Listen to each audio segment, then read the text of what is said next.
su fe y darte respuestas con alguien que puede preguntar sobre la confiabilidad de la Biblia.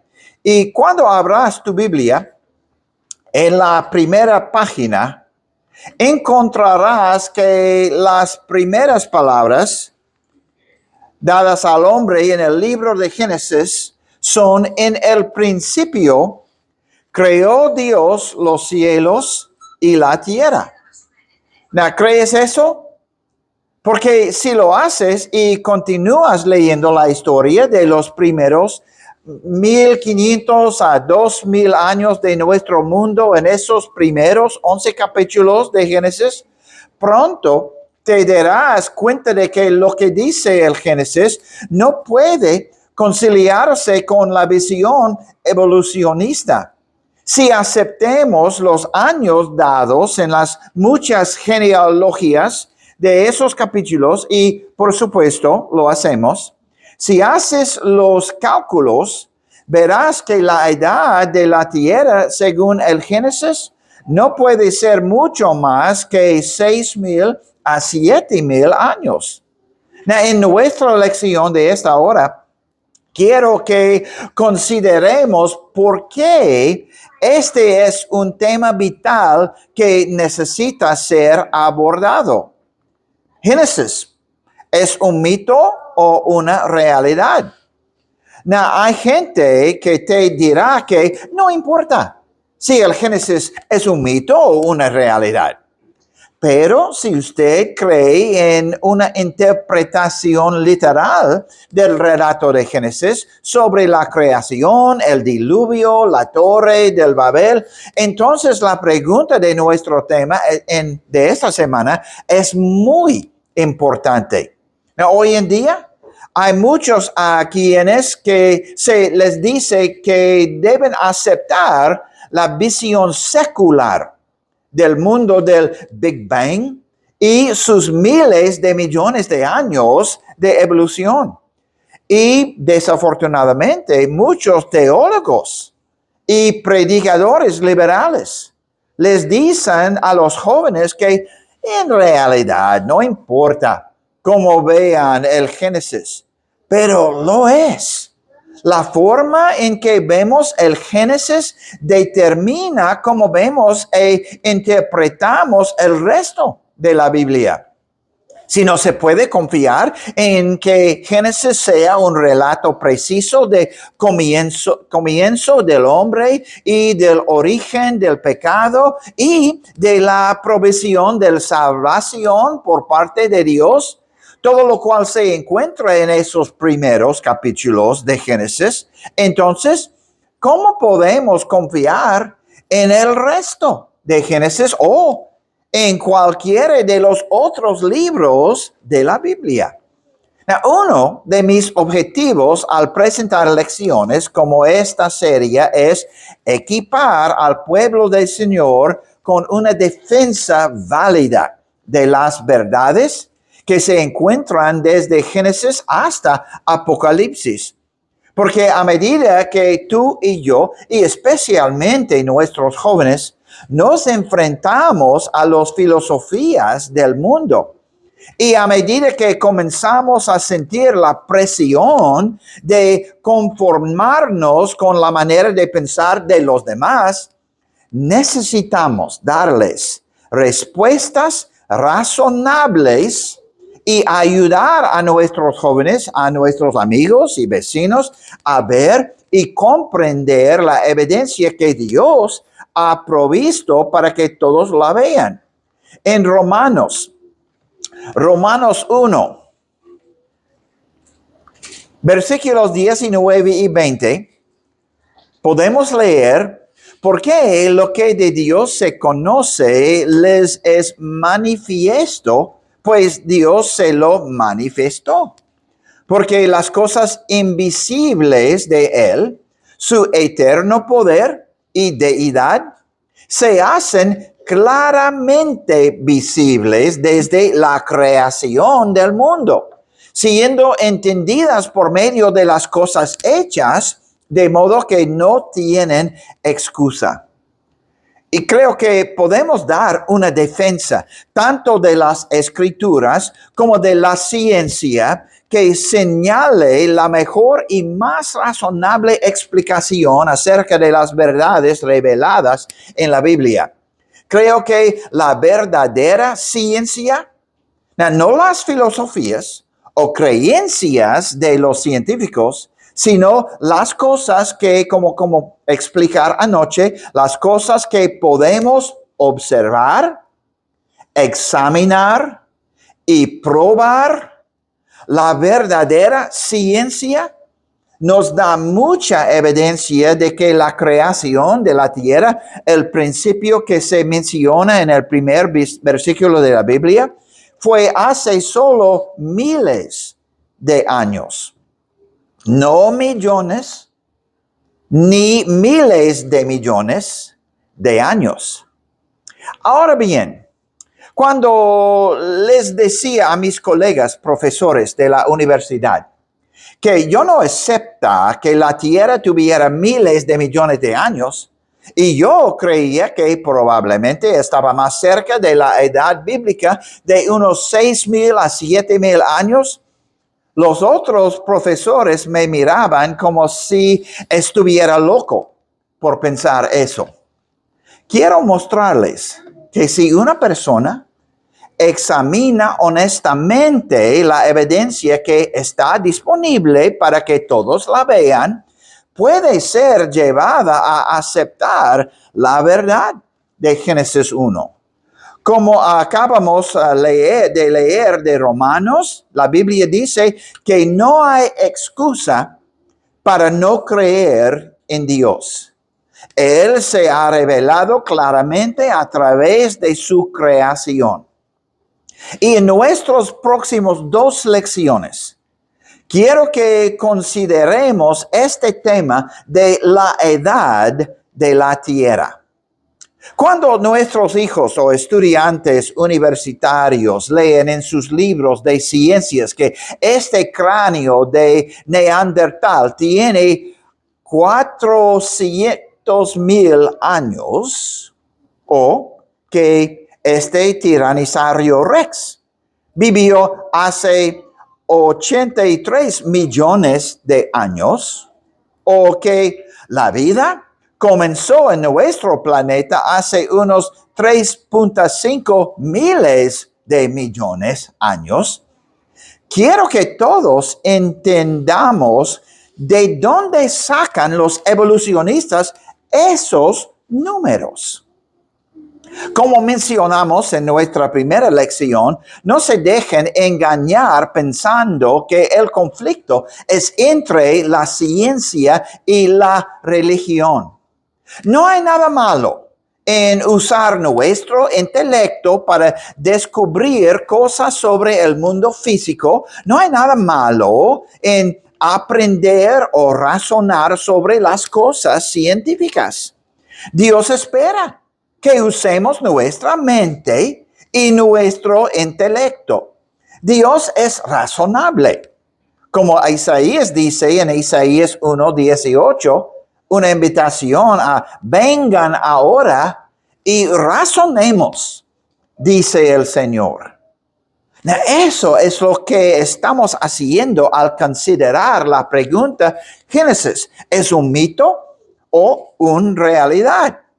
Pedimos a la gente que razone con nosotros y considere honestamente la evidencia que vemos a nuestro alrededor. Pedimos a la gente que piense y vea por sí misma si la mejor explicación de esa evidencia se encuentra en los primeros 11 capítulos del libro de Génesis. Si abordamos la ciencia con la creencia y el respeto por el Señor y su palabra inspirada, podrás utilizar tus conocimientos de la Biblia en cualquier campo de la ciencia. Puedes ser físico, químico, médico, biólogo o geólogo.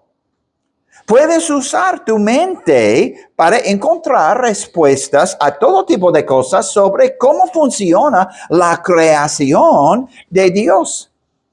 Y podrás estudiar el mundo natural con una visión mucho más profunda de cómo todo encaja. Tendrás una mejor comprensión de tus amigos y colegas que creen en la evolución. Y si usted se encuentra con un conflicto debido a su creencia bíblica, simplemente recuerde que no es un conflicto entre ciencia y religión. El conflicto es entre la filosofía de la evolución y la verdad. El relato del testigo ocular de nuestro Creador. Desafortunadamente, la mayoría de los libros de ciencias utilizados en las escuelas y universidades aquí en Texas promueven la idea de la evolución, especialmente en los libros de texto de biología. La razón de esto es que quienes escriben los libros de texto han aceptado la falsa filosofía de la evolución. Y entonces afirman que la edad de la Tierra es de unos 4.6 miles de millones de años. Y la edad del universo es de unos 13 miles de millones de años. Lo que mucha gente no se da cuenta es que estas vastas edades no se basan en una ciencia empírica y observable. Estos millones y miles de millones de años se basan en las filosofías, las creencias de geólogos, biólogos y otros científicos seculares. Cuando la gente lee un artículo o ve un programa de televisión o ve una película como Jurassic Park, en el que los científicos dicen incorrectamente que la Tierra tiene 4.6 miles de millones de años, o que los dinosaurios vivieron en el período Jurásico, que supuestamente fue hace 150 a 250 millones de años. Esto hace que muchos duden de la exactitud del relato bíblico, especialmente de los acontecimientos descritos en Génesis 1 al 11. Afortunadamente, hay muchos científicos que cuestionan seriamente la teoría, la filosofía de Darwin y los millones y miles de millones de años que su filosofía o creencia requiere. Los científicos más honestos están empezando a admitir que la evidencia parece indicar lo contrario. Y están dispuestos a admitir lo que señalamos en nuestra primera lección, que el naturalismo y la evolución son sistemas de creencias, son filosofías. Verás, un buen científico reconoce esto y lo admite. Yo no estoy definiendo a un buen científico por si está de acuerdo conmigo o no, o si cree o no en la creación especial. Un buen científico es aquel que reconoce la diferencia entre una filosofía y una ciencia observable y comprobable. Michael Denton es un doctor en bioquímica. Ha escrito varios libros instando a sus colegas científicos a reconocer y admitir que la evolución no es el hecho establecido que quieren hacerle creer al público en general. Su primer libro, escrito en 1986, se titulaba La evolución, una teoría en crisis. Y en 2016 escribió una secuela titulada La evolución todavía, una teoría en crisis. En su primer libro, Den habla de la afirmación que hacen los evolucionistas, que la evolución es un hecho establecido. Now, mira lo que él escribe. Por supuesto, estas afirmaciones son sencillamente absurdas, ya que el modelo de evolución de Darwin sigue siendo en gran medida una teoría y sigue siendo muy cuestionable en lo que respecta a los fenómenos macroevolutivos. Además, al ser básicamente una teoría de reconstrucción histórica, es imposible verificarla mediante experimentos y observaciones directas como es habitual en la ciencia. Now, una pregunta común que les hacía a mis estudiantes de biología cuando leíamos alguna afirmación en su libro de texto era, ¿es esto hecho o filosofía? Por ejemplo, cuando el libro de texto de biología dice que las hojas tienen cloroplastos que les permitan producir glucosa y oxígeno mediante la fotosíntesis.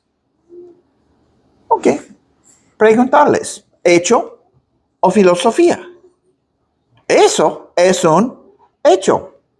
Es algo que se puede observar y comprobar. Sin embargo, cuando ese mismo libro de biología afirma que estos cloroplastos evolucionaron hace 3.3 miles de millones de años a partir de cianobacterias y desarrollaron una relación simbiótica con las plantas. ¿Hecho o filosofía? Es una filosofía, una creencia basada en la perspectiva evolutiva del autor. No se puede observar ni comprobar científicamente. Creo que una explicación mucho mejor de los cloroplastos es que Dios creó plantas completas con cloroplastos en el tercer día de la creación, como se afirma en Génesis 1:11.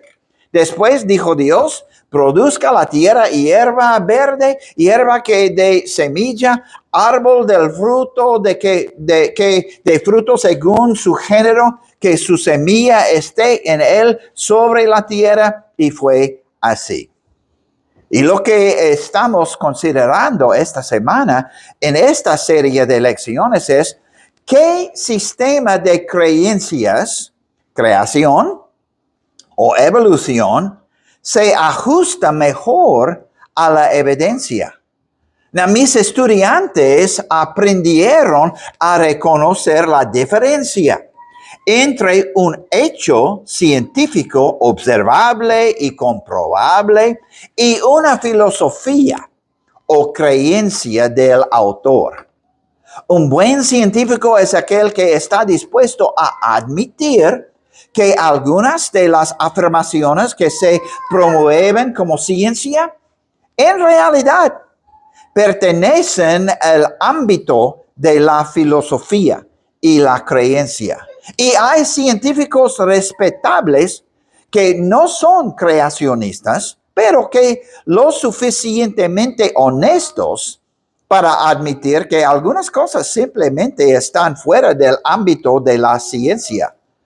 Y si usted tiene preguntas sobre cómo comenzó el universo o cómo comenzamos nosotros, ese tipo de preguntas no han sido ni pueden ser respondidas por la ciencia empírica.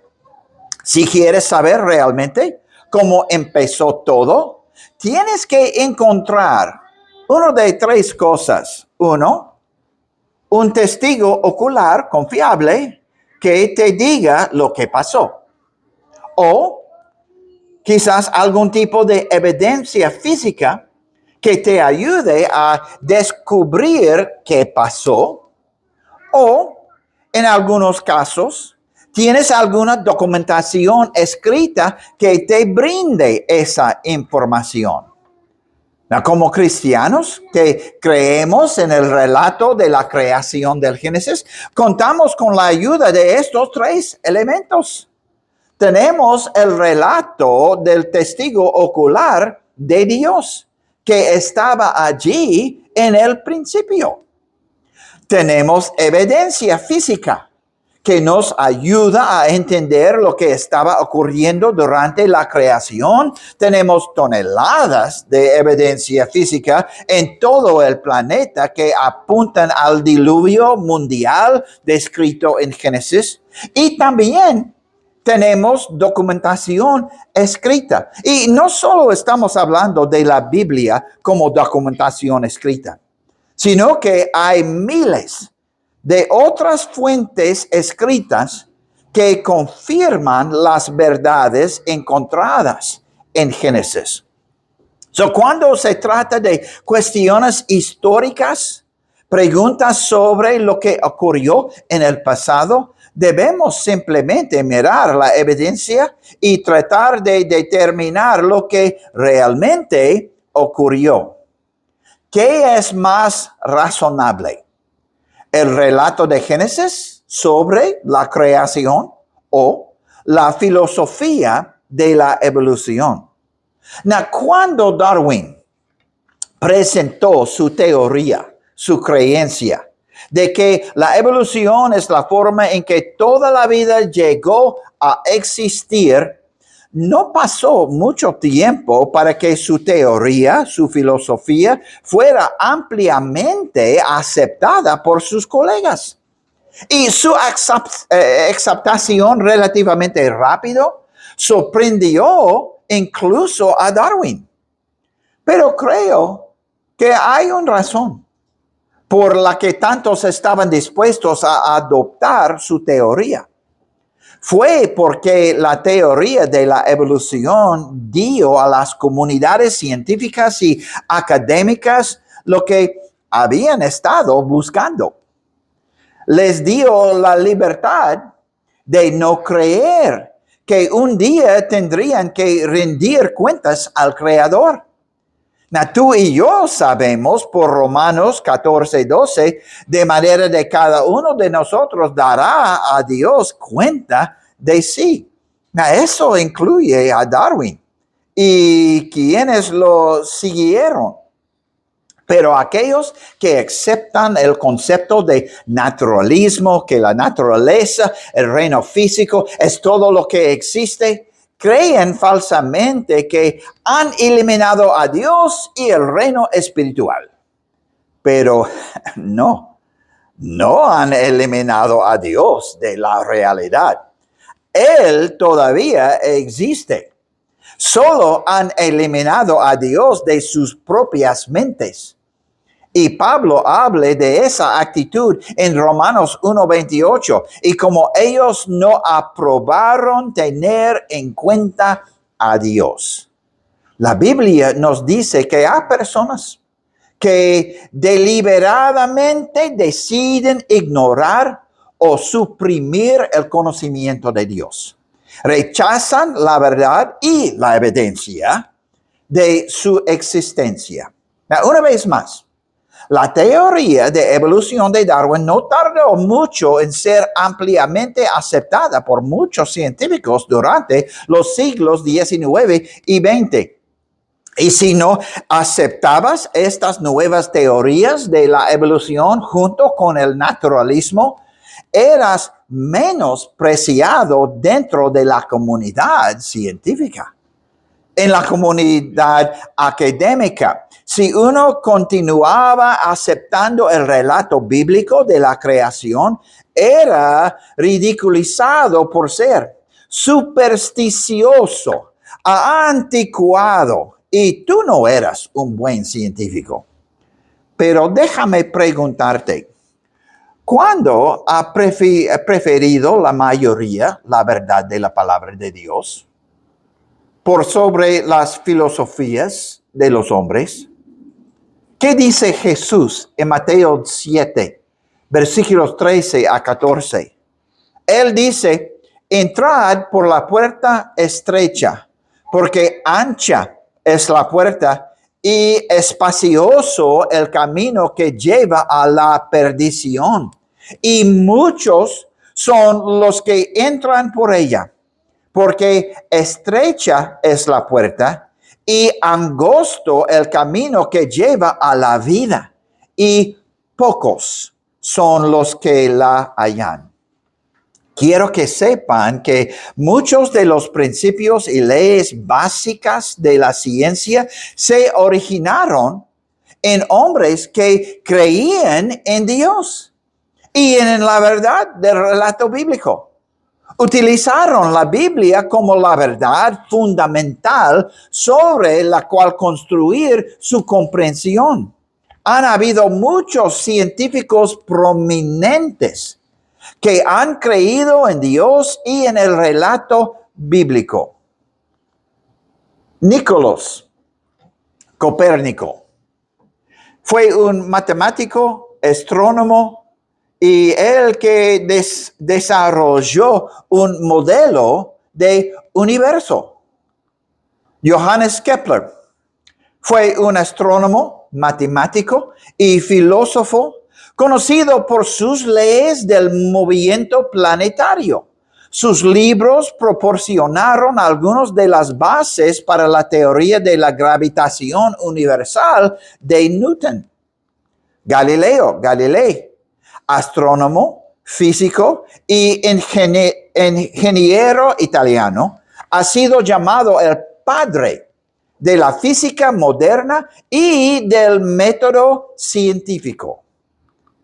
Carl Linnaeus, botánico, zoólogo, taxónomo y médico sueco que formalizó la nomenclatura binomial, el sistema que todavía se utiliza hoy en día para nombrar organismos.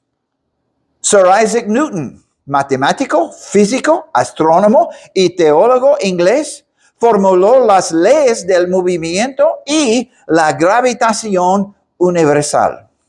Louis Pasteur, químico y microbiólogo francés, desarrolló principios de vacunación, fermentación microbiana y pasteurización.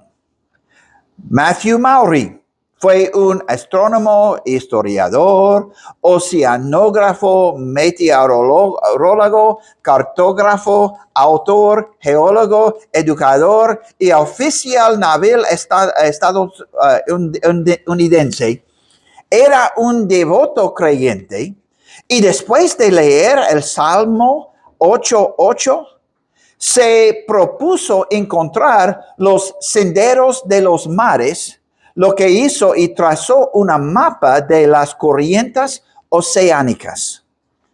Y William Thomson, se llama también Lord Kelvin, matemático, físico y ingeniero británico, formuló la primera y la segunda ley de la termodinámica. Todos estos hombres creían en Dios y en las verdades reveladas a través de las sagradas escrituras.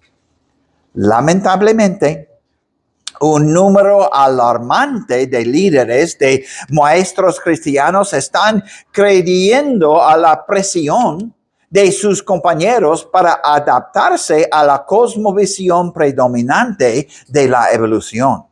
Hasta hace unos 150 a 200 años, la gran mayoría de los cristianos profesantes consideraban que los primeros capítulos de Génesis eran tan reales y confiables como el resto de la Biblia. Pero ahora, la mayoría de los científicos y la mayoría de la gente en el mundo académico creen en estas filosofías y, lamentablemente, han influenciado a generaciones de estudiantes a aceptar también estos sistemas de creencias en evolución y naturalismo. Afortunadamente, hay quienes no han aceptado la teoría de evolución. No aceptan estas creencias como hechos científicos. Hay muchos biólogos, químicos, geólogos, físicos, astrónomos que son científicos respetados y publicados, con títulos de doctorado de universidades prominentes, y se niegan a inclinarse ante los dioses falsos de naturalismo y la evolución. Entonces, puede que te sientas solo si eres el único en tu clase que no se inclina ante el Dios de la evolución. No estás solo. Hay cientos, si no miles, de científicos que creen que el Génesis es una historia precisa y confiable.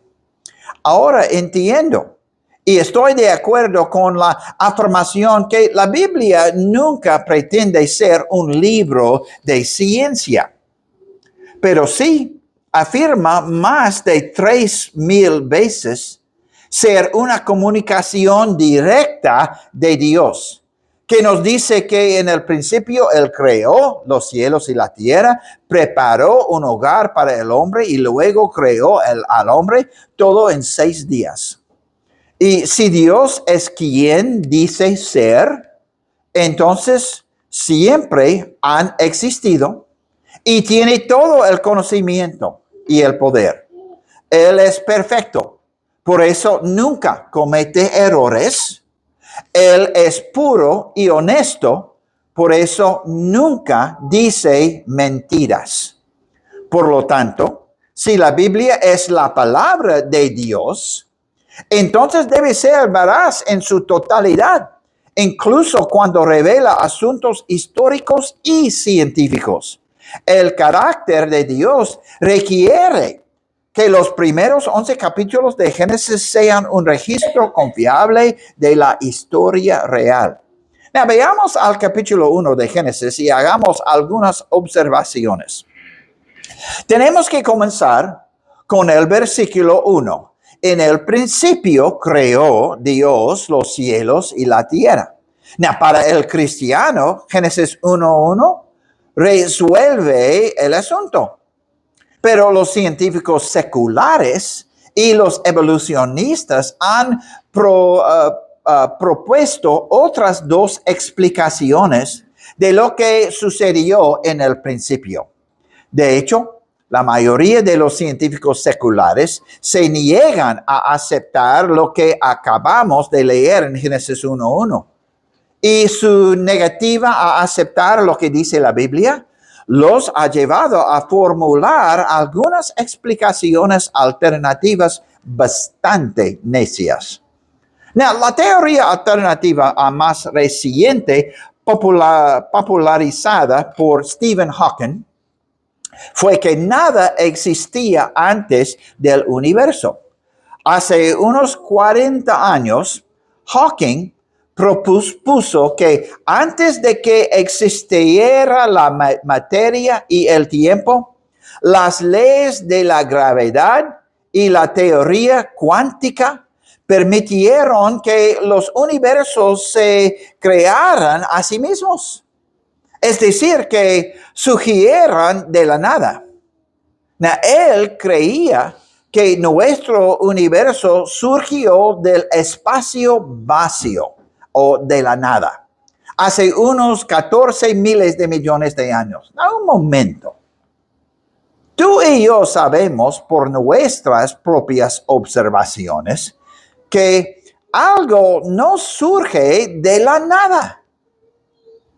¿Por qué hombres y mujeres educados que afirman ser científicos aceptarían una teoría que contradice algunas de las leyes científicas más básicas y observaciones fundamentales de nuestro mundo natural?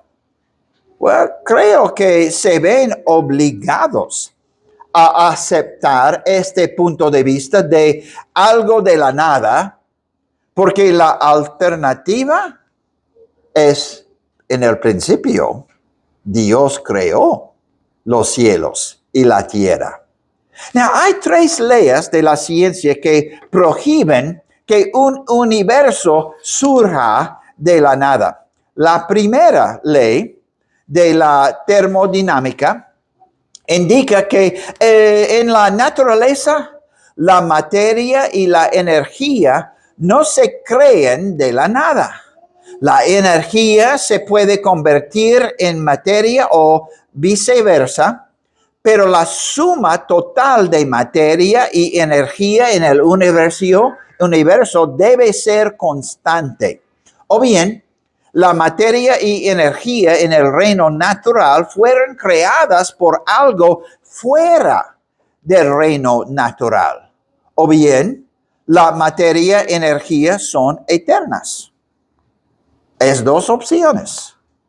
Hoy en día, casi nada de los científicos aceptan que la materia y energía sean eternas debido a la segunda ley de la termodinámica. ¿Qué es la segunda ley de la termodinámica? También se la conoce como la ley de la entropía, que simplemente significa que el universo está perdiendo su energía utilizable, se está desgastando o agotando. Esto implica que el universo no podría haber existido desde siempre, o habría agotado hace mucho tiempo toda la energía disponible. De hecho, ¿qué dice la Biblia sobre este? Vamos a Salmo 102, versículos 25 y 26. Se refiere a la verdad de esta segunda ley de la termodinámica. Desde el principio, tú fundaste la tierra, y los cielos son obra de tus manos. Ellos perecerán, mas tú permanecerás, y todos ellos como una vestidura se envejecerán. Y eso es lo que observamos en la ciencia. El universo está envejeciendo. Y debido a esta observación, la mayoría de los científicos admiten que el universo tuvo que tener un comienzo. Luego hay una tercera ley científica a considerar, la ley de causalidad. Simplemente afirma algo que todos observamos y aceptamos todos los días. Cada efecto que vemos en el ámbito natural siempre tiene una causa. La Biblia de manera muy directa habla de lo que ya sabemos en Hebreos 3:4. Y dice, porque toda la casa es hecha por alguno, pero el que hizo todas las cosas es Dios. Esta es la ley de causalidad. Y todos saben eso. Esta ley científica fundamental nos dice que el universo mismo requiere una causa adecuada. Y en Génesis 1:1 nos dice que causa externa a la naturaleza trajo nuestro universo a la existencia. En el principio creó Dios los cielos y la tierra. Ahora, una segunda teoría popular sobre cómo se originó nuestro universo es la teoría del Big Bang, propuesta hace poco, más de 90 años. Esta es la idea de que antes de que existiera el universo, todo lo que existía era una pequeña partícula de energía, más pequeña de un átomo. No había materia, ni espacio, ni tiempo, ni átomos, ni moléculas. solo esta pequeña partícula de energía llamada singularidad.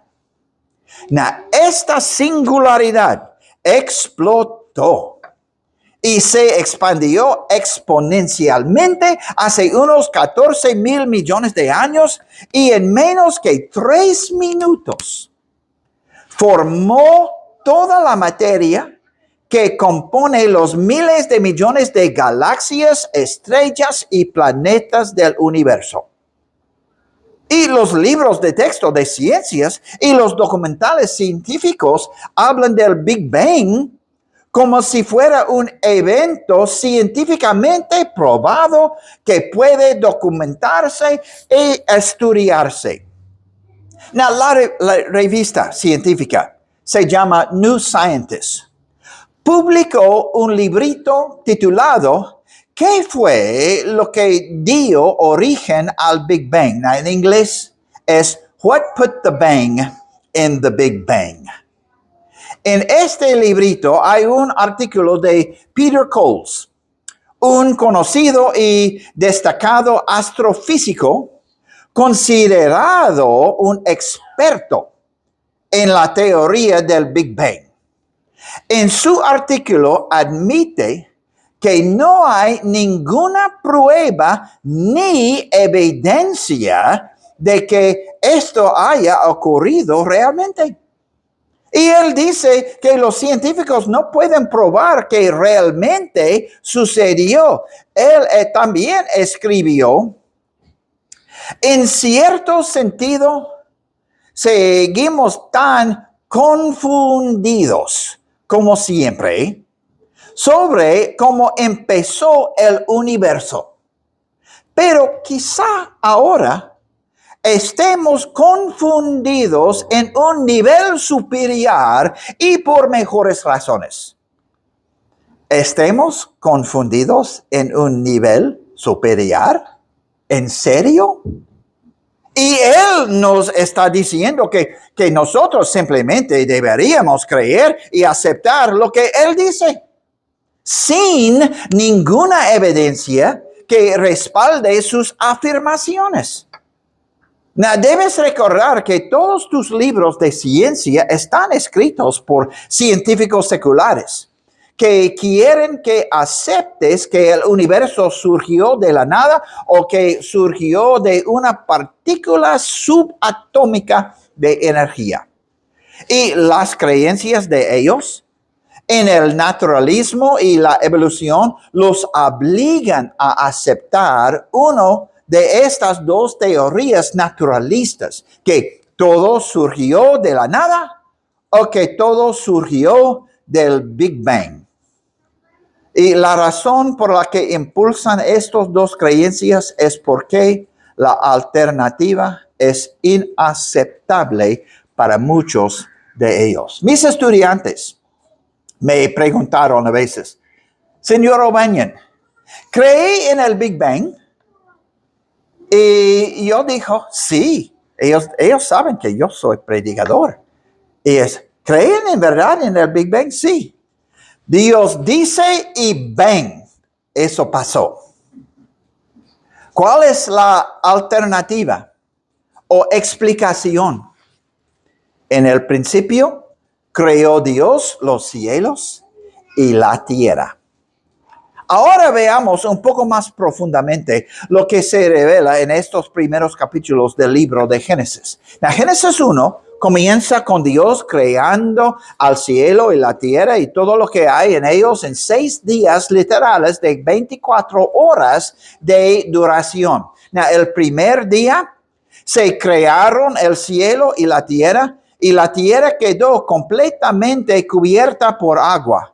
Y luego se creó la luz. De modo que la noche le siguió el día para completar el primer ciclo de un día normal. Y en el día 2, Dios separó las aguas que estaban debajo de la expansión y de las aguas que estaban sobre la expansión. Probablemente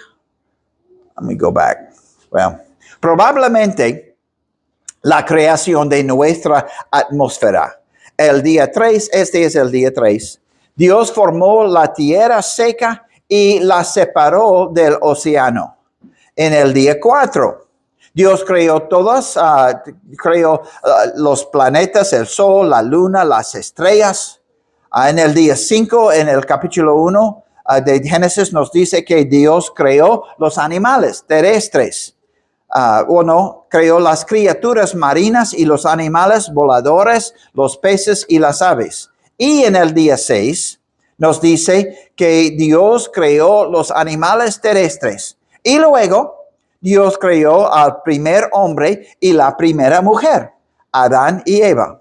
Y probablemente deberíamos mencionar que los animales terrestres incluirían a los dinosaurios. Vamos a hablar más que esto el sábado en la noche, si Dios quiere.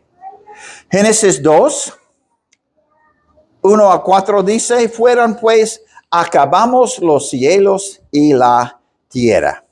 Y como dice Génesis 2:4, estos son los orígenes de los cielos y de la tierra cuando fueron creados.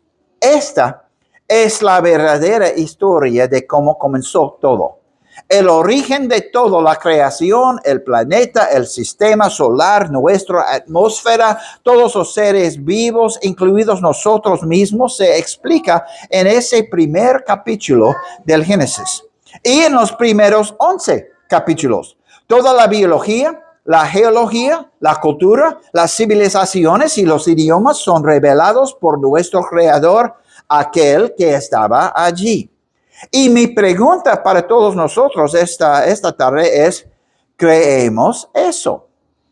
Y como el Génesis registra cuidadosamente las genealogías y la duración de la vida de Adán y sus descendientes, se puede calcular que la historia de nuestro mundo cubre un periodo de solo unos 6 a 7 mil años.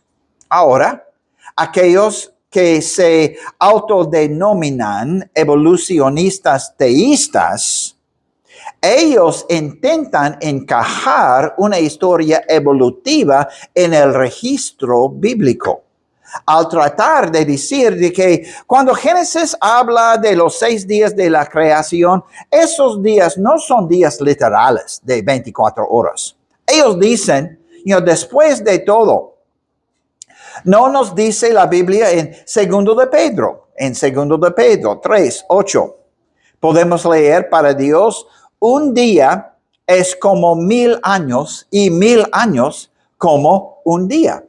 No tenemos tiempo para entrar en la discusión detallada de este versículo, pero si observamos el contexto del capítulo 3, Pedro está hablando acerca del regreso de Jesús y del día de juicio final. El punto de Pedro es que ya sea que Jesús regrese en un día o en 1000 años, la promesa de juicio de Dios se hará realidad. Y necesitamos estar preparados para ese día de juicio. Ese es el punto de 2 Pedro 3:8. No es un comentario de Génesis 1.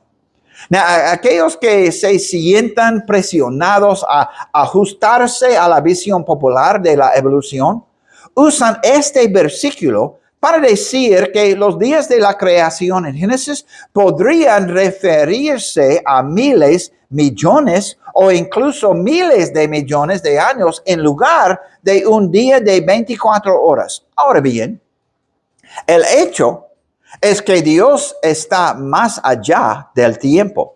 Él creó el tiempo. Por lo tanto, cuando Dios usa la terminología del tiempo en su palabra revelada, siempre es para nuestro beneficio y por lo tanto siempre debe entenderse en términos humanos.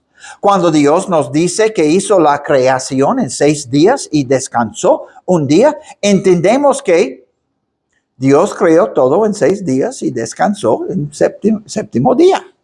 Y una evidencia adicional de que Dios hizo todo en 6 días literalmente está en la forma en que está redactado. En Génesis 1, la palabra hebrea para día es yom. De hecho, Dios define la palabra día cuando leemos en Génesis 1:5, y llamó Dios a la luz día, y las tinieblas llamó noche. Entonces el día es cuando hay luz. Y Dios está definiendo sus términos allí. El contexto continúa diciendo, y fue la tarde y la mañana un día. Entonces, Él está definiendo el día en términos de la rotación de la tierra. Una tarde o noche y una mañana es un día. No hay ningún lugar en la Biblia en el que los términos la tarde y la mañana se refieran a un periodo amplio del tiempo, como afirman incorrectamente los evolucionistas teístas. Dios confirmó además el hecho de los días de 24 horas de la creación cuando dio los 10 mandamientos. Vamos a Éxodo capítulo 20. Éxodo capítulo 20, versículo 8 dice: acuérdate del día de reposo para santificarlo. 6 días trabajarás y harás toda tu obra, mas el séptimo día es reposo para Jehová tu Dios. No hagas en él obra alguna, tú, ni tu hijo, ni tu hija, ni tu siervo, ni tu criada, ni tu bestia, ni tu extranjero que está dentro de tus puertas. Porque en 6 días hizo Jehová los cielos y la tierra, el mar y todas las cosas que en ellos hay, y reposó en el séptimo día. Por tanto, Jehová bendijo el día de reposo y lo santificó. Bueno, Dios resuelve esta cuestión del significado de los días de la creación, comparándolos con la semana de 7 días de los israelitas, en la que su pueblo debía descansar el séptimo día. Y día no es miles o miles de millones de años, es un día de 24 horas. Y la palabra hebrea yom, que se usó en Génesis 1, también se usa aquí en Éxodo 20. Y un lector honesto debe aceptar que día en estos versículos no puede significar nada más que un día de 24 horas. Alguien podría preguntar, ¿por qué realmente importa si creemos en 6 días de la creación o millones de años? ¿A quién le importa? He aquí porque debe importarle esto. Si la Biblia está equivocada sobre la escala de tiempo de la creación, entonces, ¿cómo podemos confiar en la Biblia en otros asuntos? Si Dios no proporcionó los detalles correctos en Génesis, ¿cómo podemos confiar en que proporcionó los detalles correctos sobre la vida eterna? Entonces, esta pregunta sobre la confiabilidad del Génesis es muy importante.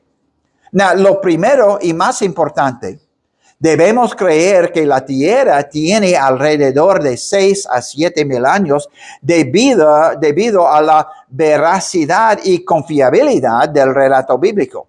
Pero ahora quiero que consideráis otra razón para tener confianza en la verdad del Génesis. Es porque Jesús enseñó que Génesis era historia real y verdadera. En Juan 1, versículo 1, podemos leer: en el principio era el verbo. ¿Quién es el verbo en este capítulo? El verbo es Jesús en este versículo. Y el verbo era con Dios y el verbo era Dios. Este era en el principio con Dios. Todas las cosas por Él fueron hechas, y sin Él nada de lo que ha sido hecho fue hecho. En Él estaba la vida, y la vida era la luz de los hombres. La luz en las tinieblas resplandece, y las tinieblas no prevalecieron contra ella. Jesús, como parte de la deidad, estuvo allí en el principio cuando Dios hizo los cielos y la tierra. El libro de Hebreos nos dice en Hebreos 1:2, en estos postreros días nos ha hablado por el Hijo, a quien constituyó heredero de todo y por quien asimismo hizo el universo. Jesús enseñó que Génesis era historia real y verdadera. Y también él declaró en Juan 14:6, yo soy el camino, la verdad y la vida. Si la gente dice que no cree que los acontecimientos descritos en Génesis 1 al 11 sean eventos históricos reales y literales, necesita considerar lo que está diciendo acerca de Jesús mismo. Los evangelios registran que Jesús se refiere directamente a detalles de cada uno de los primeros 7 capítulos de Génesis, en total de 15 veces. Por ejemplo, Jesús se refiere a Génesis 1, 26 y 27 cuando dijo en Marcos 10:6, pero al principio de la creación, varón y hembra los hizo Dios. Y Mateo 19:4-6 también escribió estas palabras de Jesús. En estos textos Jesús también cita directamente Génesis 2:24, cuando dijo en Marcos 10:7, por esto dejará el hombre y su padre y a su madre y se unirá a su mujer y los dos serán una sola carne. Jesús mencionó a Abel en Génesis 4 como una persona real cuya sangre fue derramada debido a su comportamiento justo en Mateo 23:35. Jesús se refiere a Noé y al diluvio de Génesis 6 y 7 5 veces. En Mateo 24:37-39 y Lucas 17:26 y 27. Jesús enseñó que estos primeros capítulos de Génesis eran historia real. Y debemos recordar que Jesús fue testigo de la creación y de los primeros acontecimientos de la historia del hombre. Él estuvo allí. Y si Dios dice que estos acontecimientos realmente sucedieron, entonces no tenemos otra alternativa honesta que aceptar también estos primeros capítulos de la Biblia como historia confiable y literal. Pero lamentablemente muchos de los que dicen, yo creo en Jesús, pero ellos no creen lo que Dios, Jesús obviamente enseñó acerca de Génesis 1 al 11. Dudar de la confiabilidad del libro de Génesis es decir que Jesús estaba equivocado, que Jesús no expuso los hechos correctamente. Cuestionar la verdad de Génesis 1 al 11 no solo es cuestionar a Jesús, sino cuestionar la confiabilidad de toda la Biblia. Y también podemos leer las listas genealógicas del linaje físico de Jesús en Lucas 3:23-38. Estas listas identifican personas históricas reales en el primer siglo hasta las personas originalmente nombradas en Génesis, incluidos Adán, Set, Enoc y Noé. Y por eso yo no tengo ninguna duda de que los acontecimientos descritos en el libro de Génesis son acontecimientos literales, históricos y verdaderos. Y todo se reduce a una cuestión de ¿a quién vas a creer? En esta discusión sobre el comienzo de nuestro universo físico, ¿aceptará la palabra del hombre o la palabra de Dios?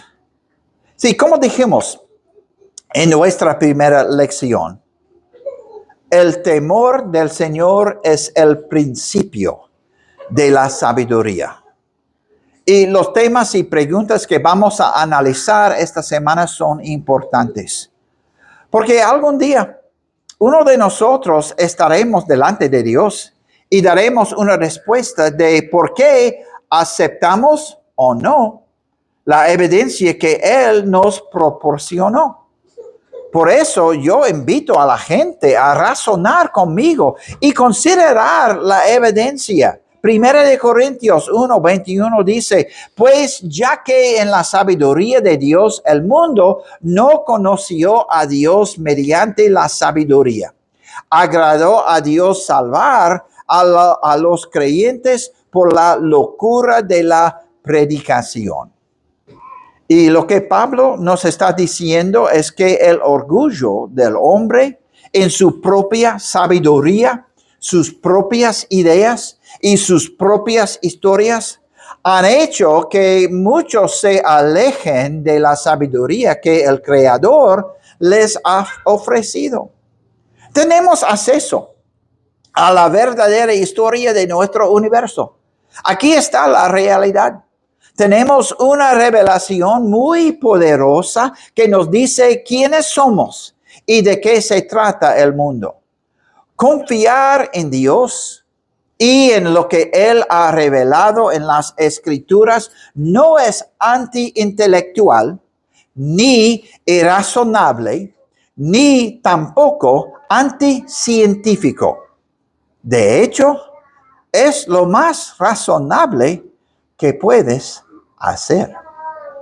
Mañana vamos a continuar con la edad de la tierra. Necesitamos hablar con cómo los científicos usan estos millones, miles de millones, billones de años de todas las cosas. ¿De dónde estos edades vienen?